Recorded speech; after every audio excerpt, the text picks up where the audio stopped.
I'm Vicky Linnane and welcome to Embrace Therapy podcast. I am a practicing art therapist based in Ireland.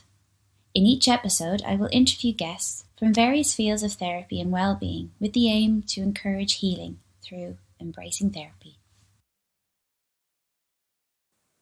On the podcast this week is Gabi Beuchert. Gabi is an art therapist based in Cork. Having completed her Masters in Art Therapy in 2012, Gabi became involved in the Masters of Art Therapy at Crawford College of Art and Design as a lecturer and a member of the interview board. She also currently works in private practice and in schools. Her experiences stretch across all ages, working with children, young people, adults, and the elderly. It was great to catch up with Gabi and to hear all she had to say about art therapy. I really hope that you enjoyed today's podcast episode.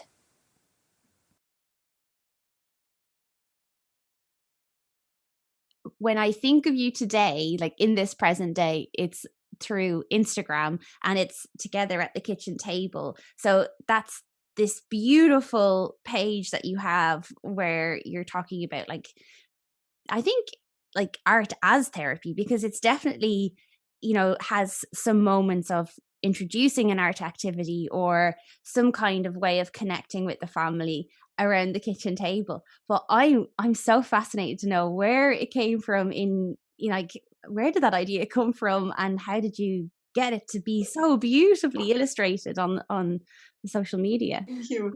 Well, it started, I think, over 2 years ago, where actually a student asked me, couldn't the art therapy exercises be used for families? So that was the first thing. And then I thought that was interesting. And my first reaction, to be honest, was, no, not really. And then this stayed with me. And I thought, but of course, there must be something. So I started just with a list of activities that could be suitable. And my other passion, because I work a lot with children, was to encourage parenting. And there's loads wonderful parenting websites and Instagram pages and fantastic stuff out there. So I didn't need to add anything that way. So anyway, but 2 years ago, I had to stop everything because I didn't have the time. And then, like yourself, with lockdown, I had time. Yeah. And the fortunate thing also was that my niece, who is a graphic designer, and she did all the web design, and she was such an amazing support. She was on maternity leave, so she had time to do this with me. And then I also had encouragement from my own family, my own children, and my husband. It was really, really good. Everybody helped in different ways, and friends, of course, as well. Yeah. So that's how I had the ideas, and then I started to make, a description of the exercises or activities. I don't like exercises; it's too much school. Yes, activity.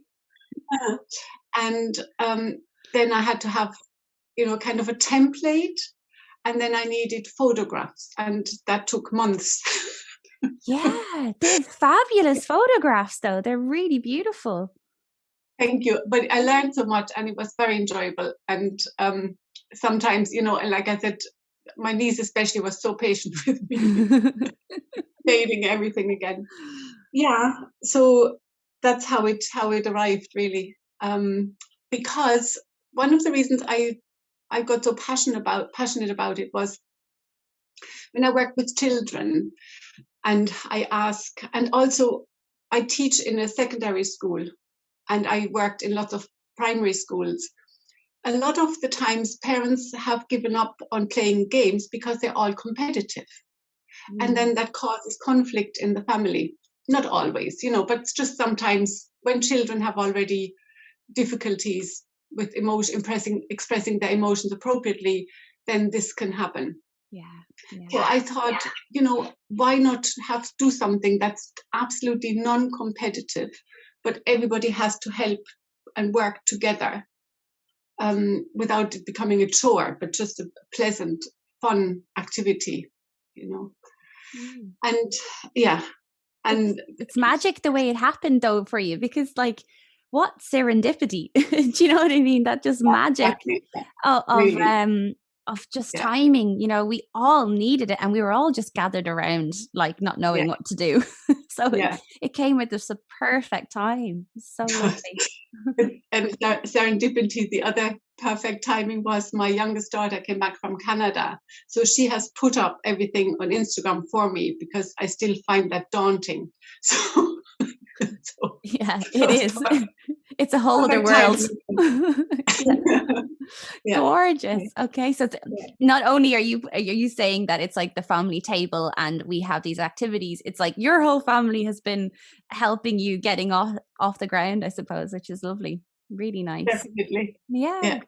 Yeah. I find the images so amazing. Obviously, I gravitate to images because of the art and everything, but it's so hard to capture an activity. It's so hard to capture it with a photo, I find, when you're not Mm. in that moment, but you manage to do it.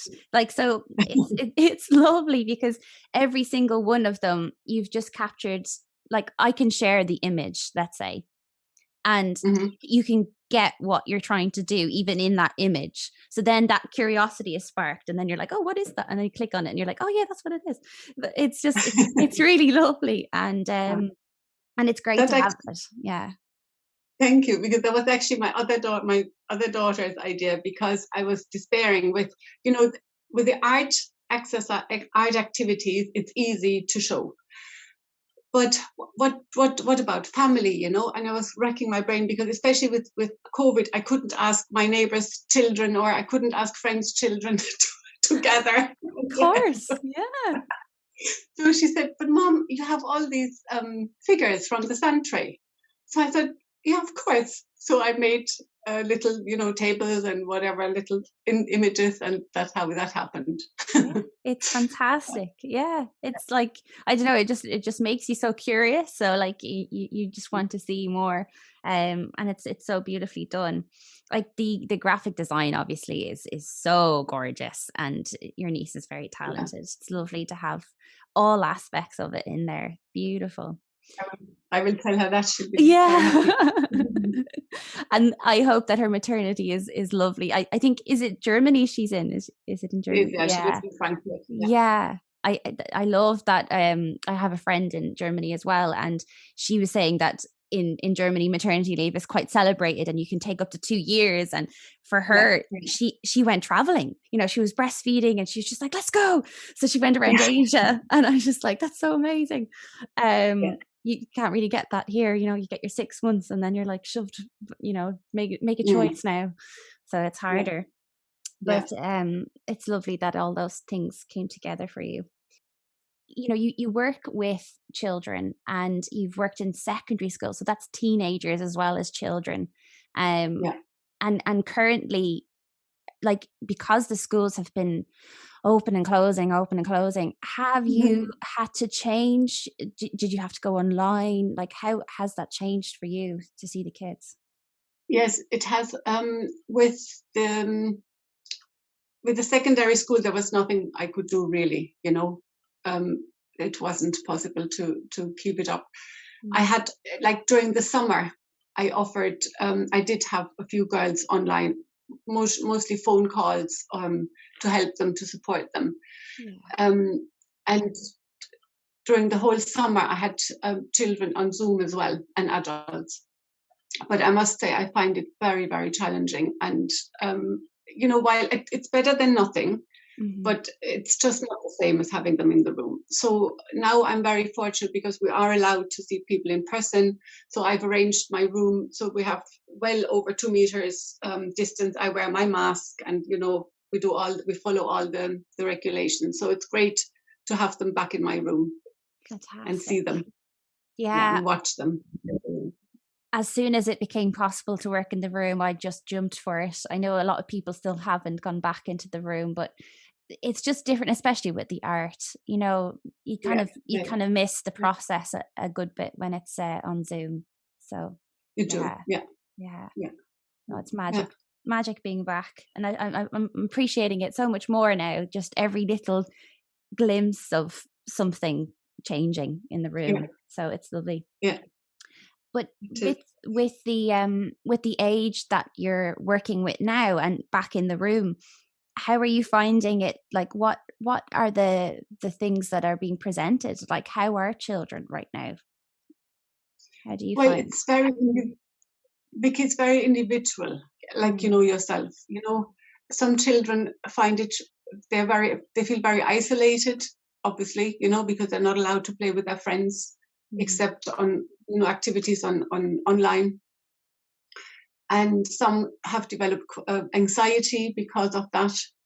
And others have other issues altogether, that could be a sudden bereavement, or it could be that they had been bullied in school, or that they, the family is like the parents are separating, or they're going through a divorce. So to support the children with those issues as well, COVID kind of doesn't make it easier, but it's not the only reason children are referred to our therapy. Could be traumatic, could be other traumatic events, illness or hospital stay or accident. Yeah, it's so broad.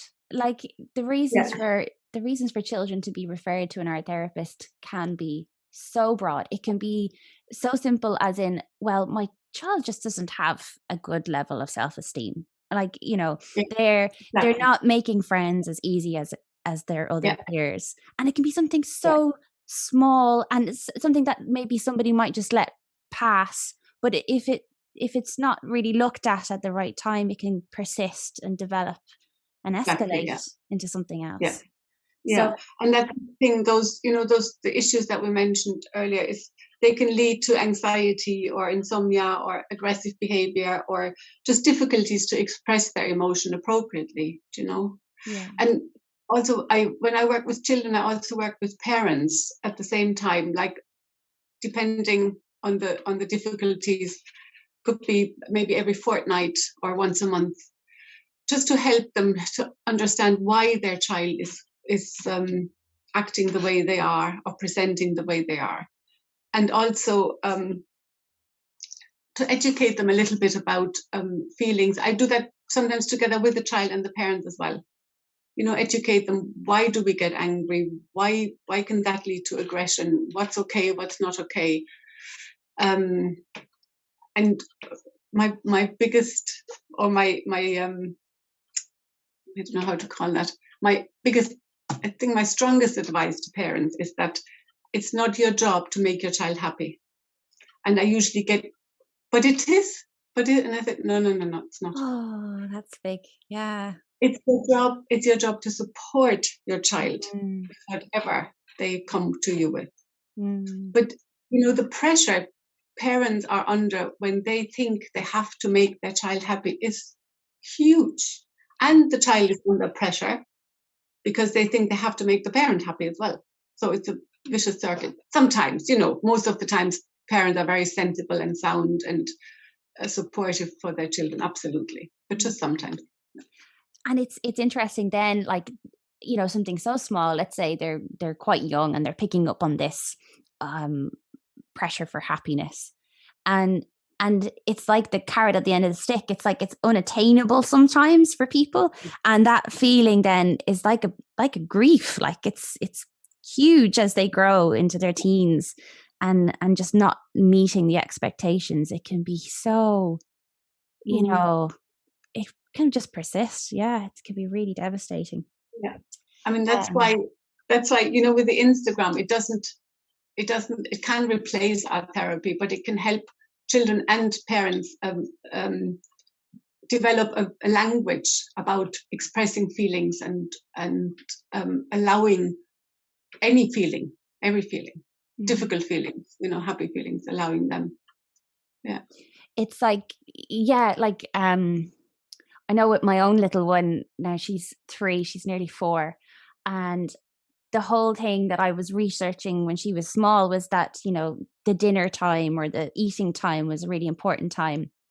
And just to see it as the foundation of a space for discussion. So like Mm-hmm. just that, like, you know, right now it's about the eating and trying to get food in, but it's about just trying to have it as some kind of a foundation for a space where we can chat. So talking about anything, talking about feelings, and then just hoping that one day, you know, that open space will just might be the space that she needs, and she might use it then if she needs to one Absolutely, day. yeah. Absolutely, yeah. And I mean, that, that's the key. Yeah.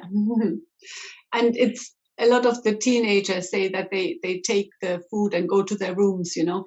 So hopefully when they can be lured back to the table, or when they hear the laughter at the table, that they'll come back and join, you know. And like you said, build that foundation with your child, phones away off the table, you know, just having a really good time enjoying food and company. Yeah. And you know, you don't need toys even. Like, you know, my little one even makes a strawberry into a toy and starts playing with that. You know, she finds a way. But you know, it's lovely. It's lovely to have the like, you know, everyone has a kitchen table, and why not have it the space, like you said, that the foundation for a conversation. But yeah, it's so true. So, Teenagers right now, especially, like, gosh, they're constantly disconnecting, aren't they? yeah, I think they have their worst hit, really. Yeah. Even before COVID, you know, this retreating to their rooms with a phone. Yeah.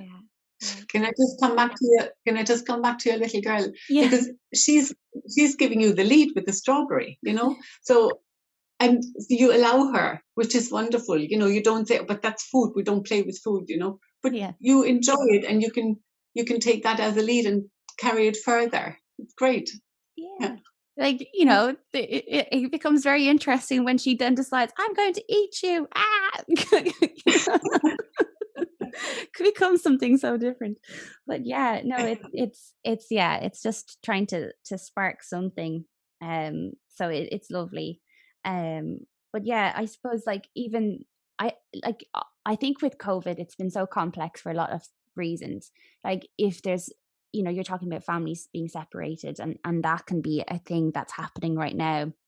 Like, families in turmoil, and they're stuck in their houses, and there's this crisis at home, and the kids are just stuck in as well. Like, it's so complicated. And now with schools starting to reopen, a lot of people are like, oh, but then it might be the reason for a spread. But you have to think about the people that are stuck at home, and it's not a safe place at home. You know, so it's really important to take the psychological effects as serious as the physical effects. You know, absolutely.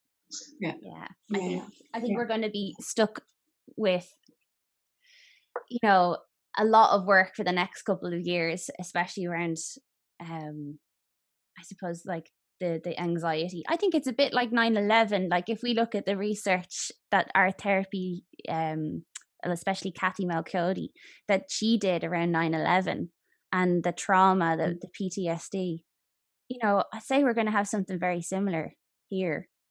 Yeah, we will. Yeah. Yeah, I think we already have. Yeah. You know, we kind of talked a little bit about, like, why children come to see an art therapist, but then what happens next? Like, how do you work with the child in the session? You know, we usually say 50 minutes, and sometimes that's too much for a child.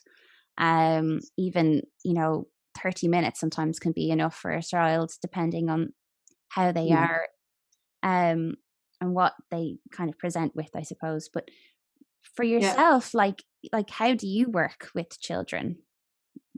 How I work with children, like, first of all, they have to know that they're coming to art therapy.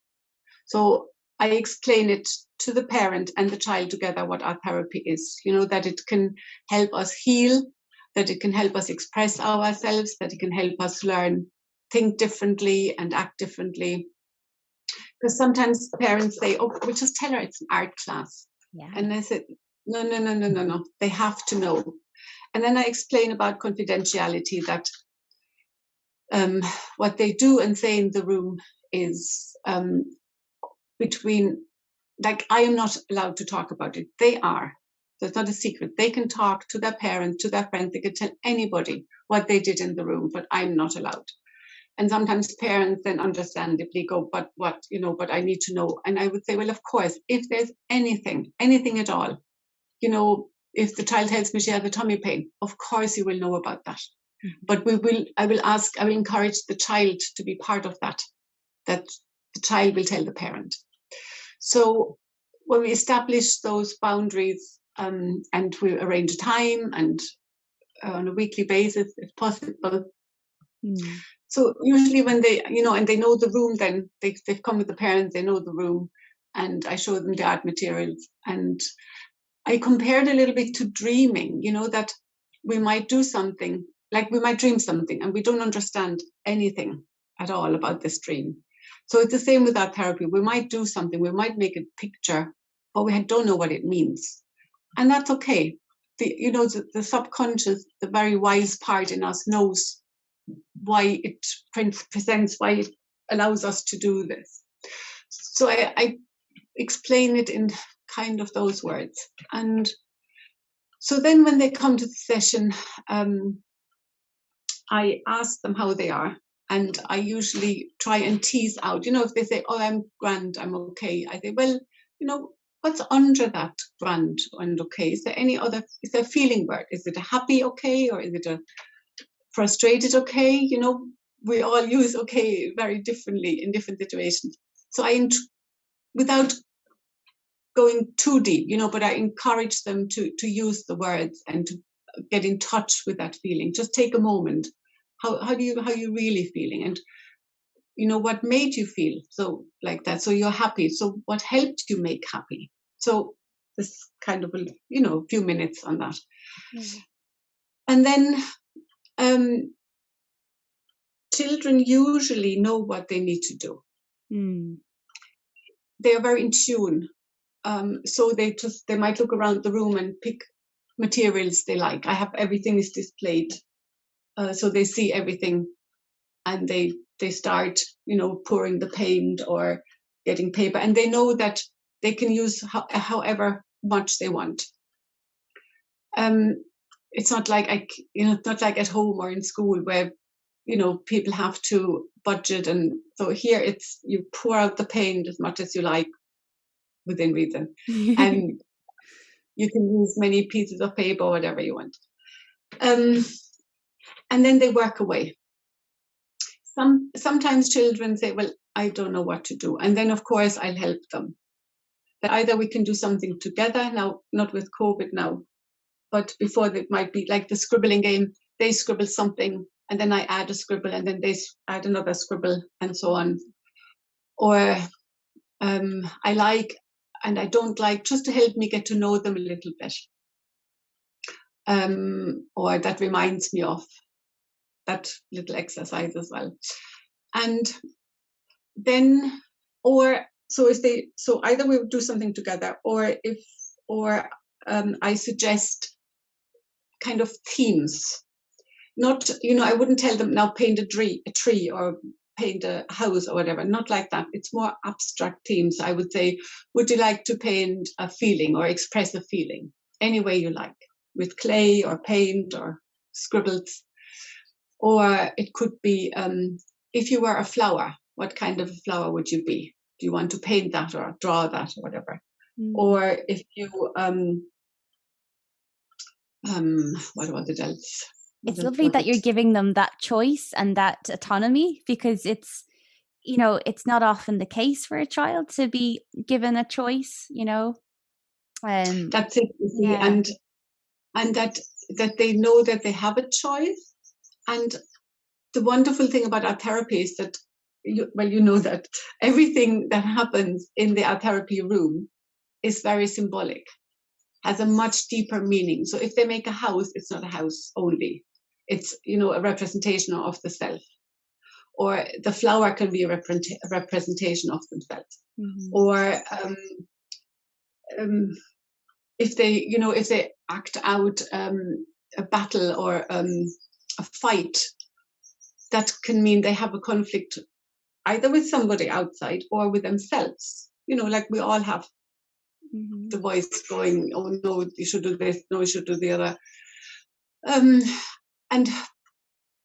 I do always trust that what they're doing here, like the setting the boundaries, but also allowing the choice and allowing the fantasy and the imagination, and giving the language of the feelings that will carry into their everyday life then. That everything we do in therapy translates into our everyday life eventually. And then towards the end of the session, either they stop on their own accord and they will, I'm finished now. And then we look at the image and we'll say, is there anything the image needs, anything else? Or what do we see? So encourage them to talk about the image. Now, I don't interpret what they're doing. They help me to understand what they did. And sometimes it's great, it's really fun too with children to encourage them a dialogue with whatever is in the image. What might the red blob say to the black spot? Or what might the big fish say to the small fish, and so on. So to help them again to express what's on their minds. Yeah, it's labeling feelings and like promoting that, I suppose, that thought process of there can be more going on underneath this, okay, like you said. So we can be more than one thing. We can have two feelings, three feelings all at the same time. Yeah, absolutely. Yeah, lovely. Exactly. Then that they can chat to each other. That's beautiful. I love that. And then with certain ages as well, like promoting self-regulation is so important. Obviously there's going to be some co-regulation in the space, which can be really healing as well.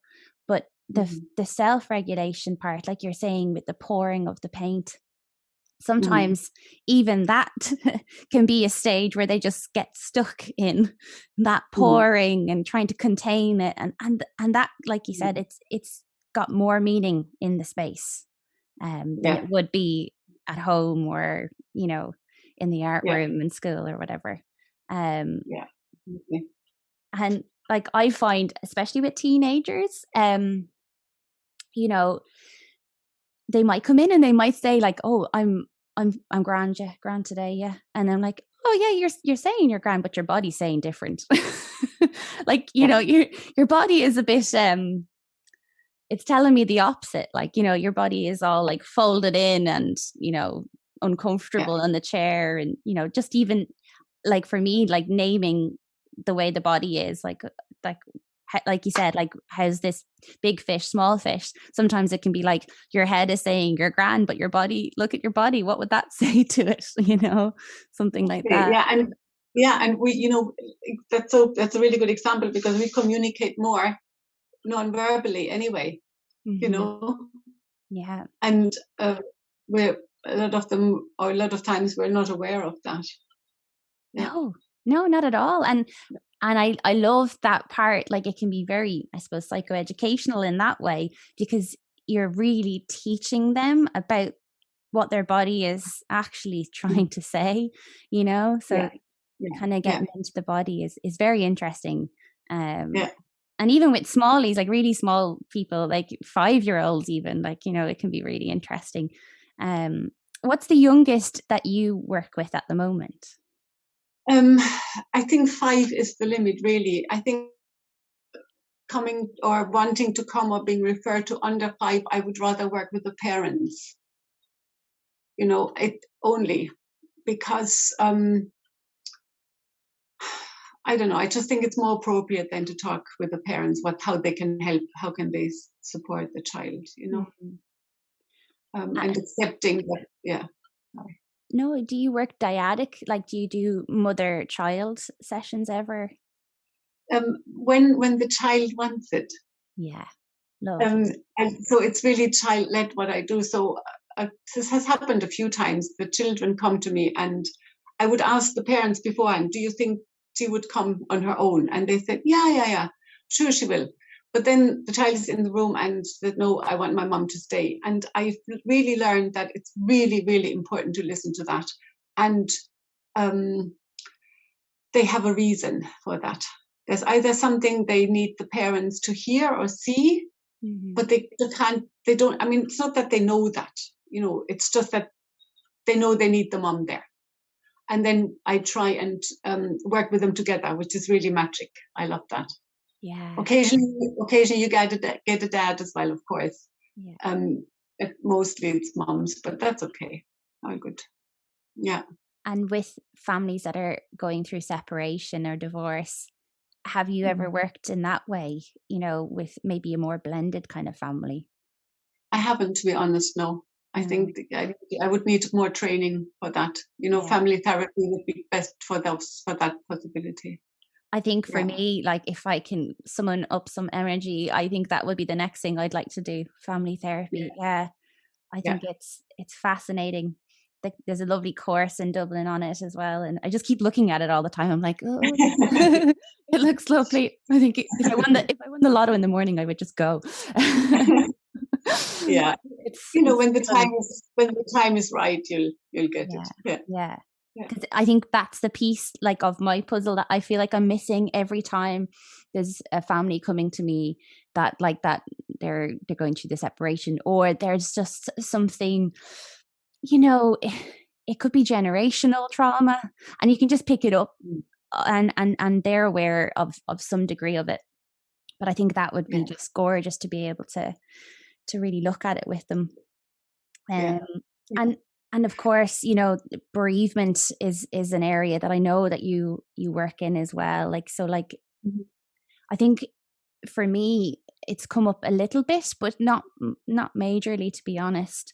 And I found some really good stories. I find storytelling is particularly helpful with bereavement with children.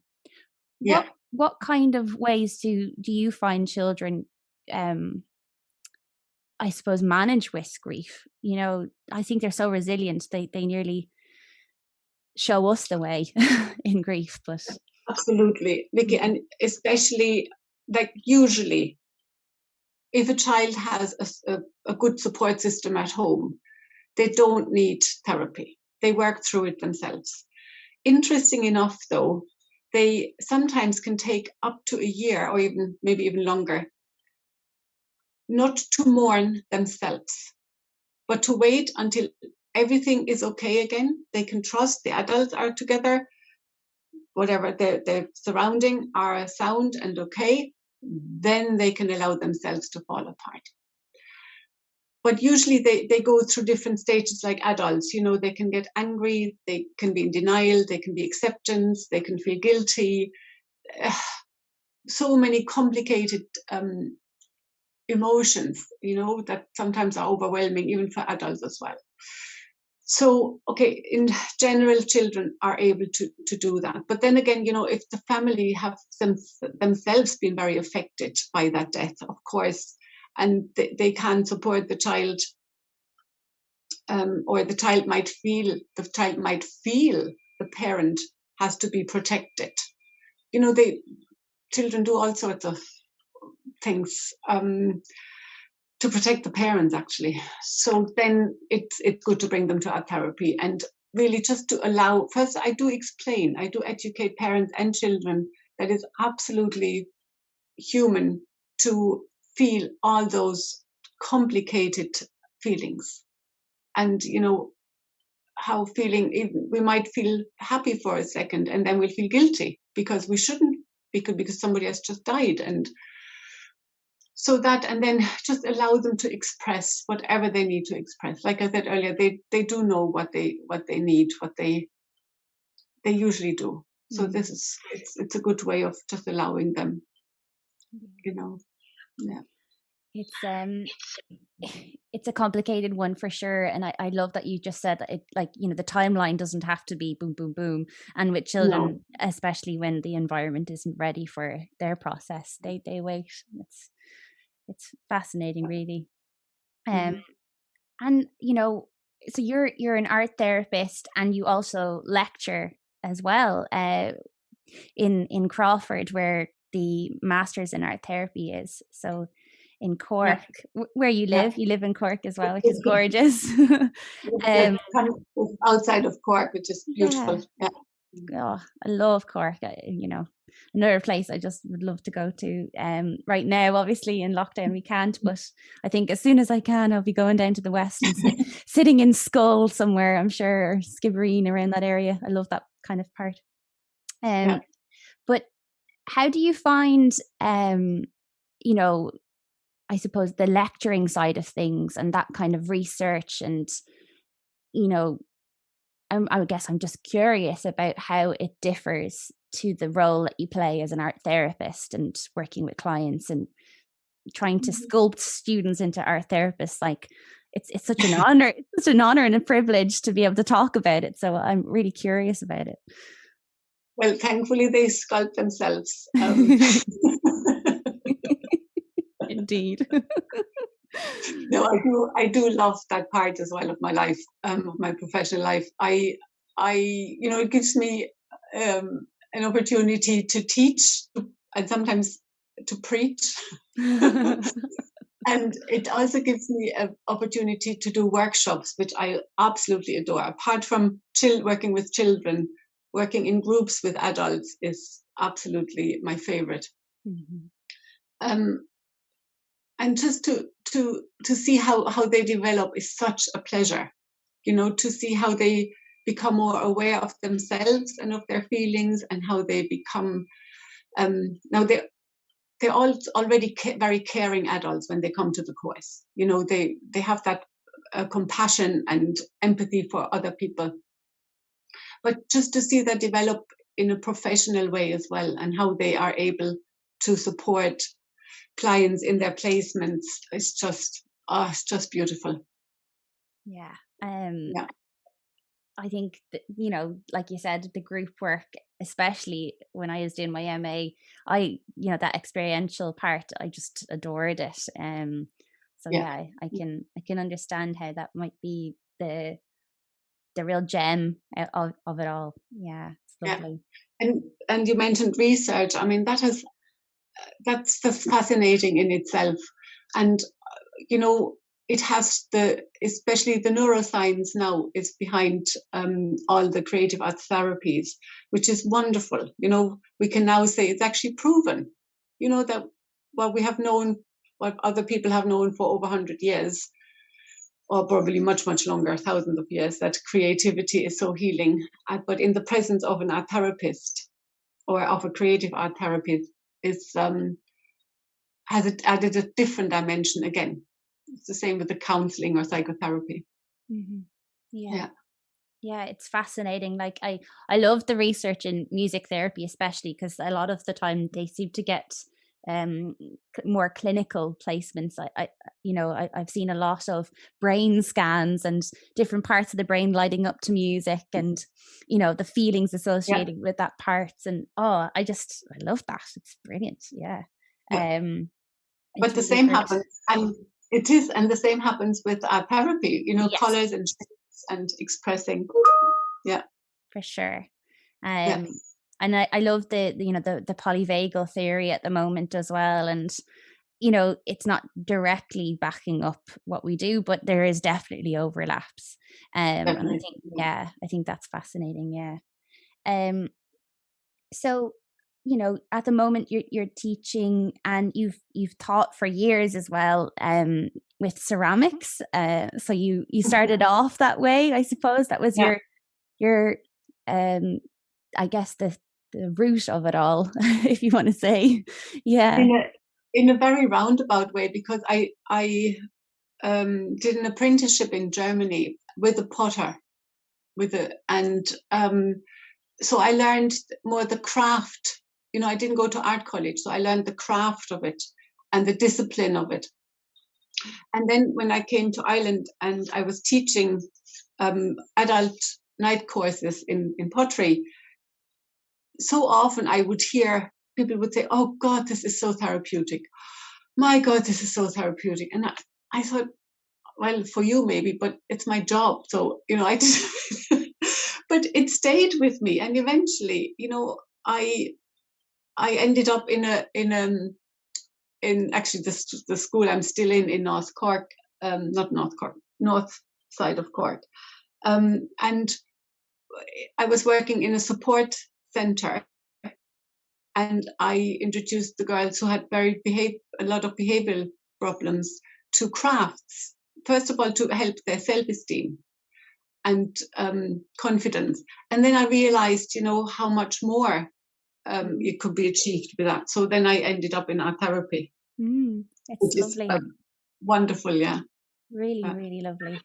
To see that people were finding this and coming to you with that, like, this is so healing and therapeutic. Yeah, it's lovely. Really lovely.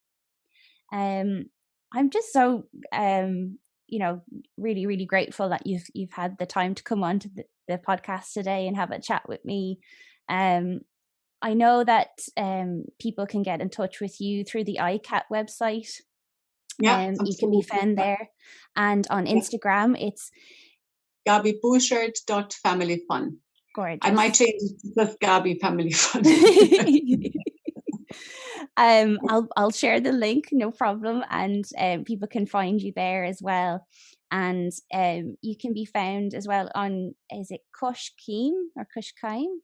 Yes, Kushkeem. I was going to say that as well. Yeah. It's a low-cost counselling with the Social and Health Education Project, SHEP. If you ever need low-cost counselling, it's a wonderful organisation, and they work with all ages and all different. Like they offer art therapy and counselling, psychotherapy, all this support.